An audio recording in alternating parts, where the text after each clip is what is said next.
Hey, what's going on, everybody? This is Pastor B. Listen, I just wanted to take a few moments and just share some lessons that I learned in this year. As we come to the close of another year, I know many of us have experienced some triumphs, and then there's also been many of us that have had some severe trials.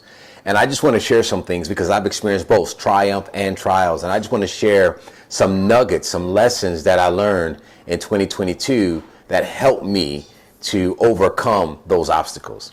First thing I learned this year is that nothing changes until you do.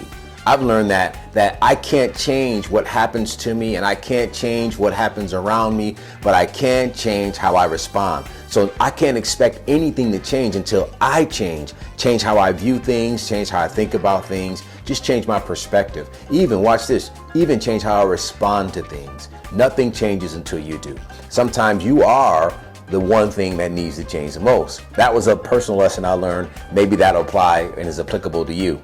A second thing I learned was that the right systems help prioritize what's important. I learned that having a system in place helps prioritize what's important. I am a goal setter. I've always set goals. I've always set, things that I want to achieve, goals. And I will tell you, having the right system has helped me achieve more goals than I've ever achieved in my life. I tell people all the time, this is probably the busiest year I've ever had in my existence. However, it has also been the most productive year I've had in my existence. Why? I had the right system. Number 3, you can't help everyone, but you can love everyone. You can't help everyone. And let me just clarify that. You can't help everyone to their level of expectation, but you can love them beyond their expectation. And that's what I mean by that. You can't help everyone. Some people you just can't help. You just have to love them from a distance, even though you want to. But that's something I learned on a personal level. Number 4, what you thought was a lot to someone else wasn't enough. What you thought you were doing, when you thought you were giving a lot of your time for someone, that may not have been enough. That's a very valuable lesson that I learned in 2022. What you thought was a lot in terms of income or resources that you gave to someone else. Guess what? That was not enough. I learned these things very, very, very personally in 2022. Another lesson I learned was this: how you think about something will determine how you see it. Oh man, that one was so helpful. In other words, if I see a mountain as too big for me to overcome, guess what? It'll appear too big to overcome. If I think something is too hard, guess what? It will be too hard. Why? Because I have to change my mindset. Many of us, and you've heard me say this if you've listened before, we suffer from stinking thinking, right? If we think wrong, guess what? We see things wrong. That's very important. Another lesson I learned is this: what you may consider a sacrifice to someone else, they'll consider it the bare minimum.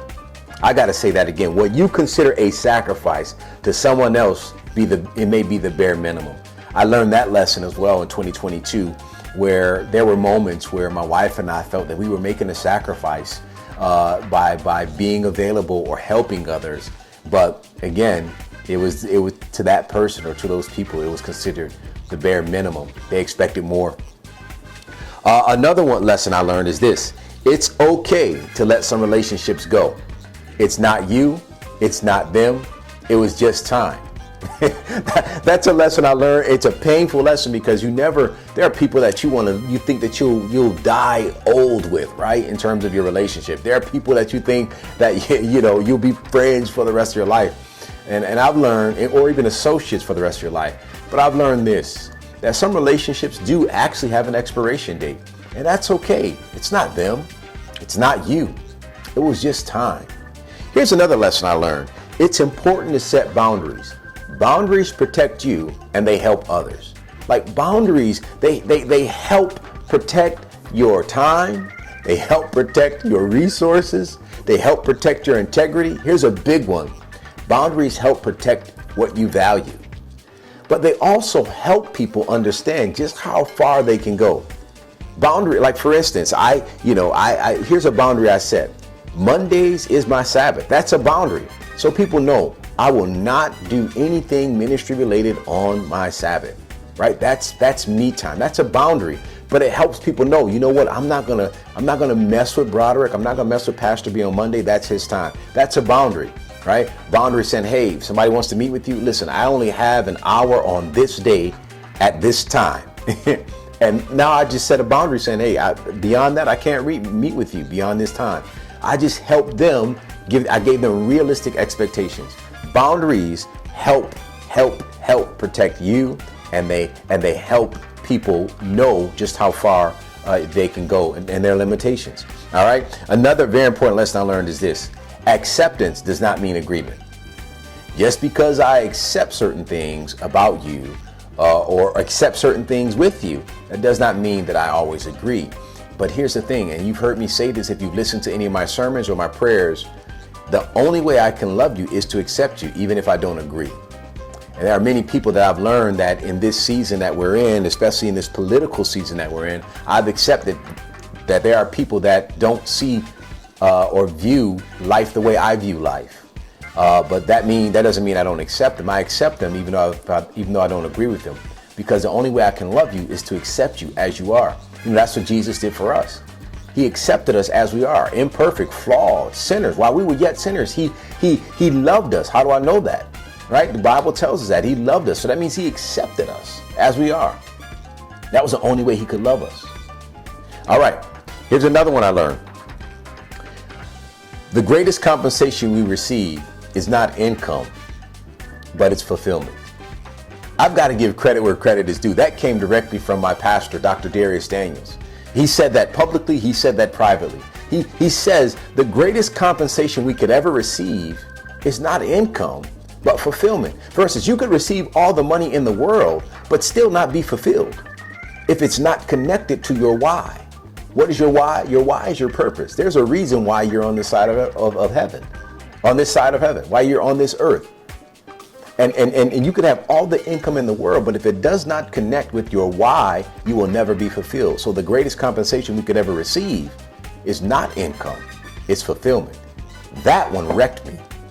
That one wrecked me, but it helped me prioritize what's important. Here's another lesson I learned, and I hope you get this one too. Here it is. It's not selfish to put you first. As a matter of fact, it's self-destructive if you don't. I've got to say that because I'm telling you, a lot of people are hurting because they put others and other people and other things before them. It is not selfish to put you first. It's actually self-destructive if you don't. All right, I'm going to leave it at that. I'll let you unpack that in your own way. Here's another one I'll share with you. Be kind to everyone you meet. You just might make a friend for life. I learned that in real time. On vacation, I met an incredibly wonderful couple. And we have been connected very, very, very intimately since then. These are such incredible people, and I'm grateful for them. But what happened? We were just being kind to each other. We were two strangers passing by, a simple greeting, and next thing you know, here we are doing life together. Be kind to everyone. You just might make a friend for life. Here's my final one. And I hope these are helping you. I hope these little nuggets, these lessons are helping you. Here's the final one. Disruptions are inevitable. You may lose the day, but you can always win the week. I've got to say that again. Disruptions are inevitable. You are going to be disrupted. You may have a list of tasks. You may have a to-do list. You may have weekly goals. However your life is designed, I'm telling you, there will be some disruptions, but guess what? You may lose the day, but you can still win the week. I need you to get that. That's a lesson I learned from Michael Hyatt, and again, from my pastor, Dr. Darius Daniels. I pray that these lessons that I learned and have helped shape me and helped me have probably the most successful year of my professional life. I hope that they help you as we move from 2022 to year 2023. I hope that they help you move from, if you're like me, move from the position of surviving to a position of thriving. And I believe that's what I've done this year, and I know that there's so much more left for me to do. I hope that these bless you. May God bless you. May God keep you. May the glory of heaven shine upon you. Do God a favor. Do humanity a favor. Make somebody's life better simply because you exist.